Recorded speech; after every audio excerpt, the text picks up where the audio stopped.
Greg and Dan Show at WMPD. Looking forward to this. We had a guest in the studio, Danny, about 6-8 weeks ago. And we enjoyed our conversation. A couple days later, they said, hey, my cousin is coming to town. He's written a book, and I think you guys should talk to him. His name's Glenn Bowie, The Art of Speaking into Existence. Glenn is a Peoria native and has led a life, man. Good to see you, sir. How are you? It's great to be here. This is good. This is good. I can't wait to get into this. First of all, I'm going to blow your mind with something. This studio and this floor of this studio, and we're going to get to this guy in a little bit, this used to be Ray Becker's office. Wow. And Ray Becker plays a role in your life and book, doesn't he? He sure does. We'll get to that in a second. Take us back. You were born at Taft Homes. I was born and raised in the Taft That's part Homes. of the story. That's really part of this story. Yes. Right. And what are those memories like? Oh, incredible. It was, back in those days, it was a family environment. Incredible, from the Alexanders to the Jacksons to, oh, man, it was just growing up there was like a family. It's supportive. Very supportive and family environment. It was really incredible. What kind of kid were you?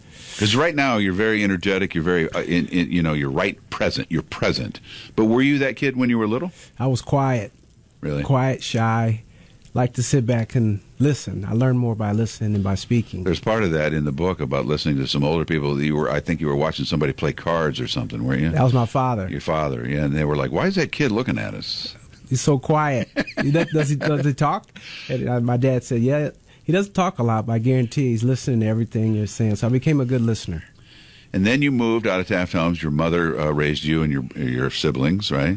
And you moved out kind of where Alwyn and Sons Meat Company is, off of War Memorial, right? You got it. Trip? Is it Trip? Trip Street. Trip Street. Tell me about that. Tell me about what takes place when you leave the projects to now you have a home and it's nice and it's kind of a small place. You're all crowded in, right? What was going on then? Oh, it was incredible to be able to see a new world. It just opened up my eyes to a whole new environment. Friends of all cultures and races, and it was just a big family reunion. Be able to sit there and get to know my neighbors and see my first basketball court on someone's garage door. And that was my dream, was one day be able to get there and play some basketball. Well, the reason I'm doing all that background is the book is about this journey, and the journey starts humbly. You started from humble beginnings and challenging beginnings, and it ended up with money and cool friends and California and all this. So when did your brain, and what is the meaning to you of the art of speaking into existence? What is that? Why did you title your book that? Well, because as a kid, I started out with a vision board. I should tear. Oh, yeah, I remember you talking about that. I should tear articles out of magazines, and I put them up all over my wall in my bedroom. And that thing just started expanding from baseball players to athletes to doctors to even moving to California one day. That was my biggest dream as a kid. And how old were you when you started doing that? Oh, 7 years old, 6, 7. And the idea was you weren't trying to escape necessarily, right? Because you had you loved everybody, and people were loving on you. You had love. So what was it that made you want to do all of those things? Well, I had a vision. I'd sit back on winter months, and we'd be snowed in out there on Trip Street, and I looked at the Rose Bowl, watched a lot of football games, and I used to tell my mom, "Why are we snowed in the house?" And I'm looking at everybody out here in shorts and T-shirts. I tell you what, there's a lot of people in about 3 months are going to have that same thought, right? Yeah. So I thought, there's a bigger world out there, and I want to explore it. So that at a young age, I promised my mom that I would get to California one day, and that was my vision and dream. And speaking into existence is saying a vision. Saying it out loud. Yeah. I am going to do this. I'm going to be this human, right? In life you have to go sell yourself to other people. But first, don't you have to sell yourself to yourself? Yes, 100%. It's about self-belief in yourself, and that's what the projects in Taft Homes taught me, how to believe in myself. And then when we moved to middle-class America, I went to Von Steuben Grade School in Woodruff, and it just opened my mind up to so many different people that helped me along the way, and I found a lot of great mentors along the way. I don't want to go down this path too hard because I don't want to get it off of your story, but today we have a problem with young people not seeing their future, not speaking it into existence. They don't know what's next, and so then they seek out violence or crime of some kind, and it's a little bit heartbreaking that we can't give them what you saw. You know what I'm saying? But you found it yourself. I don't know what your thoughts are on young people today struggling, but if you could give me 30 seconds on that. Sure. I just believe that, staying positive, you are who you spend your time with and who's your surrounding environment. So try to find people that are positive. I've always looked at life as I want to be around people that are doing something, that are making something, a name for themselves, or wanting a better life. But the reality is it's just about staying positive and staying focused and being determined to make it, and just surround yourself with great people.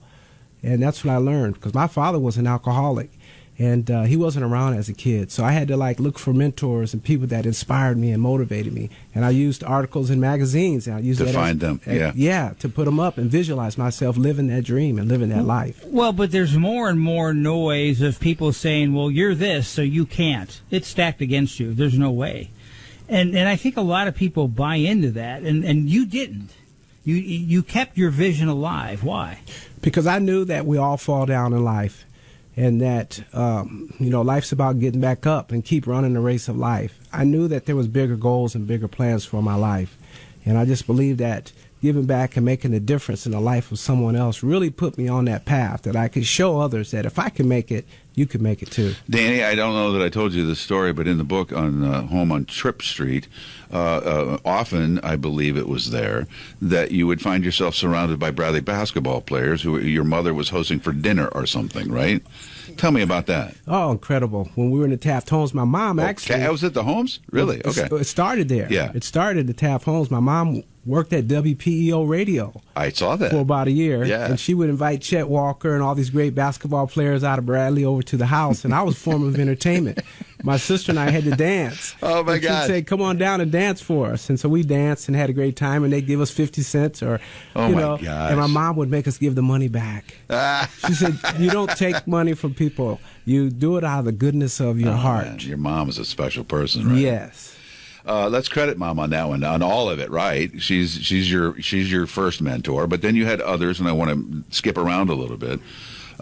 You became friends with, and he helped you a lot, Mr. Preston Jackson. Preston was incredible. How so? Well, when I was going to college at Western Illinois University, my mom's car broke down. And so Preston came to the rescue. He was a professor there at the time, and he'd come by my mom's house and pick me up at 5 o'clock in the morning, and we'd ride to Western, and we'd come back every weekend. So that's how Preston and I became great friends. He's a good man. He's a good man. Incredible. He doesn't get on the Greg and Dan show very much because he doesn't like to get up early. No, anything before noon. He's a special guy. Now, I was telling you off air that this studio, this 12th floor of this building, used to belong to Ray Becker. This used to be Ray's whole complex up here. And Ray Becker, a developer, if you don't know who that is at home, Ray Becker, a businessman, developer here in Central Illinois for around the country, really, but based here. He also had an influence on you, and you met him while you were working where? At the Raintree Restaurant at the Continental Regency Hotel. When I read that, my brain just filled with memories about that restaurant. It was incredible. And you just waited on him one time and became friends? How did that go down? No, I waited on him. He came in consistently. He found out that I was going to college, and he said, I love the fact that you're going to school and making a name for yourself. And one thing led to another, and he found out I was graduating from college and invited me to fly out to California with him on his private jet. And did you ever come back? Is that when you moved? That's when I moved, and I said, Ray, I'll go with you. But I'm not coming back. Well, if you don't mind, I'm going to stay out in California and try to make my dreams come true. And he said, well, stay in touch with me. And one thing I admired about him, he always took my call. And when I was able to ask for advice and counsel and guidance, he always took my call. That is wild. And what a great story that is. I think you should move back to Peoria. What do you think? Hey, it sounds good. I tell you, Peoria's calling me back home, and I'm loving it. You're always smiling. You're very positive. I was watching on NFL Films a replay of the Seattle-Detroit game, and Pete Carroll, the coach of Seattle, is 73 and just jumping up, down, and clapping his hands. And Greg Olson, the commentator, goes, do you know why the players like playing for him? He never has a negative word. He is always positive. And don't you feel that's how you have to talk to yourself? In 100%. You know, I always look at the positive of everything. My mother had lupus for over 50 years, but she never let it slow her down. She kept a positive attitude her whole life, and so she was my inspiration. So you get on a plane with Ray Becker. He wanted you to attend something that he was a part of, and you said, I'll go to California with you, but I'm not coming back. So you moved to California. Well, I want to get all this in, and we only got about 3 minutes. And you start selling. At some point, you wait tables, you do other things, but then somebody tells you about the pagers. People are going to love pagers. Tell me about that real quick. Oh, real quick. Yeah, pagers was the thing back in the day. Oh, that was, yeah. And before cell phones, are you kidding? You had to have a pager. I got my first shot. That was my first sales job, and it was so exciting. I couldn't believe it. And I ended up becoming the #1 paging salesman in all of the United States selling pagers. Dude, that's unbelievable. For PageNet. PageNet. So, yeah, I remember that company. So the president left PageNet and went to Nextel. Okay. And I was blessed to be able to do it all over again with the two-way radio, and it went viral all over the country. And then is that the ultimate where you stayed then was Nextel? And then, then Sprint bought Nextel, then T-Mobile bought Sprint, and then a year and a half ago I said, you know what, it's time for me to go full-time now, giving back and making a difference with my own book. So you wrote a book, you're a speaker, you're a mentor, you're all of those things, and we can find you. You have a website, right? GlennBowieSpeaks.com. Glenn Bowie, Bowie, speaks.com.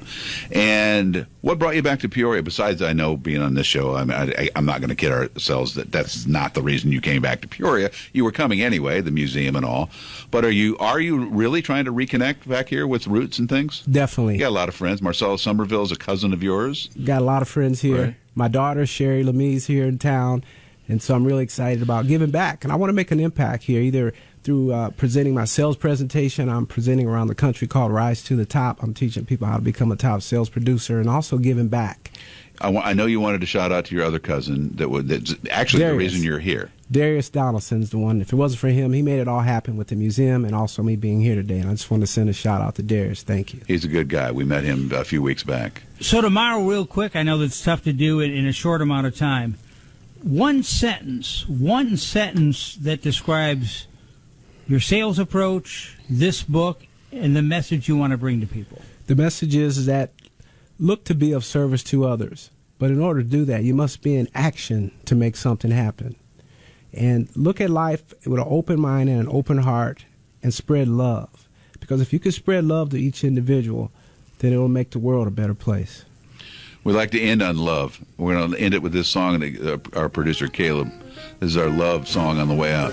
It's good to see you, Glenn Bowie. Tomorrow at 10:30, Peoria Riverfront Museum. We appreciate you, and all that your success is well-deserved. Thank you for having me.